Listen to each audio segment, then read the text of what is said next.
السلام عليكم ورحمة الله وبركاته. رب اشرح لي صدري ويسر لي أمري واحلل عقدة من لساني يفقهوا قولي. رب زدني علما. আলহামদুলিল্লাহ, আল্লাহ তাআলার কাছে লাখো কোটি শুকরিয়া। আল্লাহ তাআলা আজ অবধি সুস্থ রাখছেন, ভালো রাখছেন।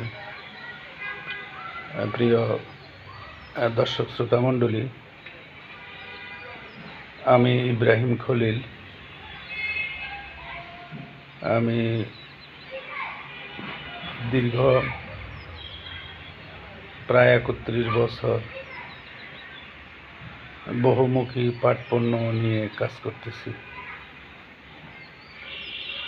এটা আমার শুরু 1994 সালে এটা নিয়ে কাজ শুরু করি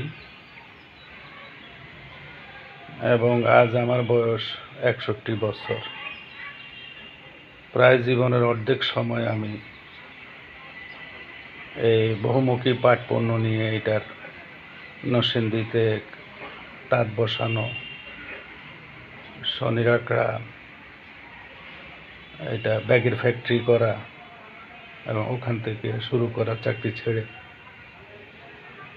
তো আমি ভাবছি যে এইটা এখনকার যে জেনারেশন, আমাদের নতুন প্রজন্মর কাছে অ্যাটলিস্ট পাটটাকে পরিচিত করার উদ্দেশ্যে আসলে আমার এই ভিডিও করা। আমি চেষ্টা করব ধারাবাহিকভাবে এই পাটের বিষয়ে আমি ইনফরমেশানগুলা আপনাদের জন্য রেখে যাব। এখান থেকে যদি ভবিষ্যৎ প্রজন্ম যদি উপকৃত হয় তাহলে আমার জীবন ধন্য। আমি আসলে চাচ্ছি যে একটা ইনস্টিটিউশন করতে, কারণ বাংলাদেশে পাটের উপরে কোনো ইনস্টিটিউশন নাই শেখার জন্য।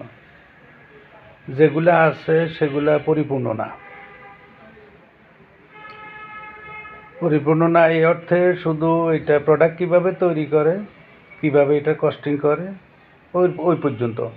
কিন্তু একটা উদ্যোক্তা এটা খুব ইনফরমেটিভ ওয়েতে একদম পাটের বীজ থেকে শুরু করে এক্সপোর্ট পর্যন্ত যে একটা জার্নি, এই জার্নিটাকে পুরোপুরি জানতে হইলে তাকে যদি এটার উপরে, পাটের উপরে যদি প্রোডাক্টের উপরে কন্টেন্ট লিখতে হয়, পাটটা আসলে কি, এটার ইতিহাস কি, এটা জন্ম কোথায়, কোন কোন দেশে পাট হয়, এবং এই পাটটা বাংলাদেশে সবচেয়ে ভালো যে পাটটা সোনালী আঁশ তোষা পাটটা, এটা শুধু বাংলাদেশি হয়। এবং বাংলাদেশে প্রোডাকশনের দিক থেকে ছোট দেশ হইল পৃথিবীর সর্ববৃহৎ উৎপাদনকারী দেশ। যদিও আমাদের প্রতিবেশী দেশকে বলা হয়, দেখানো হয়, ভৌগোলিকভাবে এটা অনেক বড়, সেই হিসাবে রেশিওতে বেশি হইতে পারে। কিন্তু এটা যেহেতু আমরা ধারণ করি, এটা যেহেতু আমাদের ইতিহাসের অংশ, আগে পাটের রচনা ছিল, তারপরে আগে আরও অনেক কিছু ছিল। যেমন আমি বলবো আপনাদেরকে, নারায়ণগঞ্জকে কেন পাশ্চাত্যের ডান্ডি বলা হতো, তারপরে এরকম অনেক বিষয় আছে যেগুলো আপনাদের জানা দরকার। এই আদমদী জুট মিলটা কেন বন্ধ হলো, কেন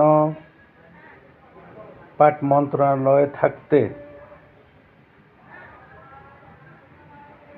এই আদমদী জুট মিল বন্ধ হইল, এই মন্ত্রণালয়ে, পাট মন্ত্রণালয়ে থাকতে কেন এই পাট আপনার কৃষি মন্ত্রণালয়ের আন্ডারে, পাট মন্ত্রণালয়ে থাকতে পাট অধিদপ্তর কেন, তো এরকম অনেক কেনর উত্তর আমি আপনাদেরকে বলবো। এবং আপনারা যদি ধৈর্য ধরে এই ছোট ছোট ভিডিও ক্লিপগুলো দেখতে পারেন তাহলে অনেক কিছু জানতে পারবেন। আমি ধারাবাহিকভাবে বীজ থেকে শুরু করে এক্সপোর্ট পর্যন্ত আমি কথাগুলো বলবো। তার আগে আমি এটা ইতিহাসটা বলবো। এটা আমার প্রথম ভিডিও, আমি চেষ্টা করতেছি করার জন্য। কিন্তু আসলে সত্যিকারের অর্থে এগুলা মন খারাপ হওয়ার মতো অনেক বিষয় আছে এখানে। একজন উদ্যোক্তা হিসেবে আমার জার্নিটা সহজ ছিল না, যেহেতু আমি যখন শুরু করি আজ থেকে 31 বছর আগে, তখন এরকম মিডিয়া ছিল না। যেই আপনাদের যে এখনকার যে আপনাদের সোশ্যাল মিডিয়াগুলো তো কিছুই ছিল না। ইভেন আপনাদের ইয়েও ছিল না, জিমেইলও ছিল না, ইয়াহুটা ছিল। এবং আমরা এই ফেসবুক, ইনস্টাগ্রাম, তারপরে আপনার এই যে লিঙ্কডইন, এগুলো কিছুই ছিল না, ইউটিউব। এবং এখন আপনারা একটা প্রোডাক্টের ছবি আইডিয়া করতে গিয়ে আপনি 1000 ছবি দেখতে চান, সেক্ষেত্রে আপনি গুগল ইমেজে গেলে সেগুলো পান। আমার সময় এগুলো আমি কিছুই পাই নাই।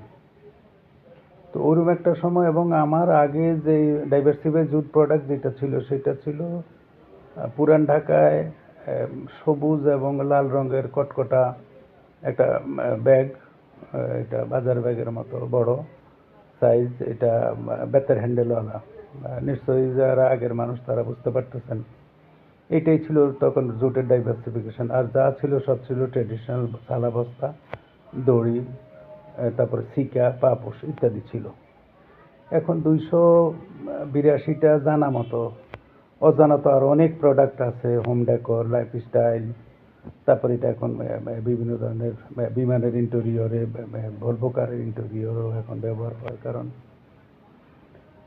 এটার এখন ব্যবহার প্রচুর বাড়ছে। বিশেষ করে আপনি যে এটার যে ফ্যাব্রিকটা থেকে একটা ফ্যাব্রিক আছে আপনার মোম পলিশ, যেটা দিয়ে ডার্ক রুমগুলা বা আপনারা যেটাকে স্টুডিও বলেন, সেটার মধ্যে এটার ব্যাপক ব্যবহার আছে। তারপরে পাটখড়ি পোড়ায় যে চারকোলটা, এইটা থেকে প্রসাধনী সামগ্রীর অনেক প্রোডাক্ট হয়। পাটের পাতা থেকে গ্রিন টি হয়।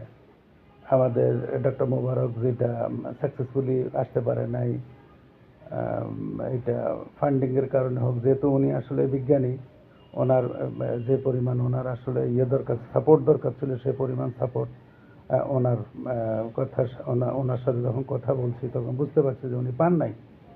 তো না পাইলে একটা বিজ্ঞানী কি করে আপনাকে প্রোডাক্টটা উপস্থাপন করবে। আমি ওনার ওই ডেমরার যে লতিফ ভবনী, সেখানে গিয়ে দেখছি ছোট্ট একটা রুমের ভিতরে উনি এইটার প্রোডাকশনটা করতেছেন। একেবারে এটা লাস্ট বন্ধ হওয়ার আগে সম্ভবত 1000 পিস উনি ডেলি করতে পারতেন। উনি তো করে দেখাইছেন যে পলিথিন করা সম্ভব পাট দিয়ে। এখন এইটা যদি কেউ, যদি সরকার যদি আন্তরিক হইতো, এটাকে যদি ওইভাবে করতো, কারণ আসলে এখানে কোথাও শুভঙ্করের ফাঁকি আছে। শুভঙ্করের ফাঁকি না থাকলে কেন, যদি এটা প্রধান অর্থকরী ফসল হয়, এটা সোনালী আঁশ হয়, এটা যদি বিশেষ করে এটা যে গোল্ডেন টাইম, সেই 70-এর দশক থেকে বা আমাদের দেশ স্বাধীন হওয়ার পর থেকে 80-র দশক পর্যন্ত আমরা দেখেছি। তো এরপর এটা কেন আস্তে আস্তে আস্তে আস্তে এটা ইয়ের দিকে, খারাপের দিকে চলে গেল।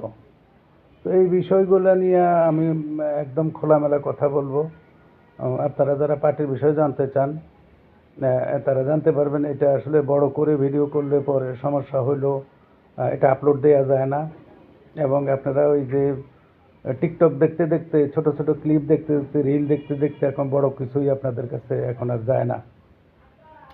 আমিও ভাবছি এটা আমার প্রথম ভিডিও হোক, আমি ছোট করেই এটা শুরু করি। এবং এখনকার আজকে যে প্রথম ভিডিওটা, এটা হলো জাস্ট আমার একটু পরিচিতি, পাটের একটু পরিচিতি।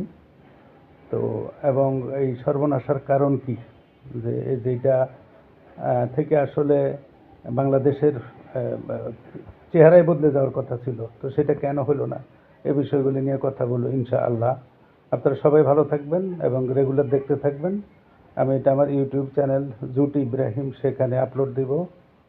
আমার এমনি ইব্রাহিম খলিল যে আমার ফেসবুক পেজ আছে, সেখানে আপলোড দিব। আমার 2টা পেজ আছে, পাটের লড়াই একটা, আর এটা হলো পাটের জন্য ভালোবাসা। এই 2টা পেজও আমি এগুলার আস্তে আস্তে আপলোড দিব। আপনারা ছোট ছোট করে বিষয়গুলো জানেন, পাট নিয়ে কাজ করেন, এটা হইতে পারে। পাট নিয়ে কাজ করলেও এটা যেহেতু আপনার দেশের সম্পদ, যেখানে আপনার জন্ম সেখানে এই পাটের জন্ম, একই মাটি থেকে, সুতরাং এটা আপনার জানা জরুরি। তো তো ঠিক আছে, ইনশাআল্লাহ ভালো থাকবেন। আমি 10 মিনিট করে চেষ্টা করব ভিডিও ক্লিপটা শেষ করতে। ওকে, আসসালামু আলাইকুম।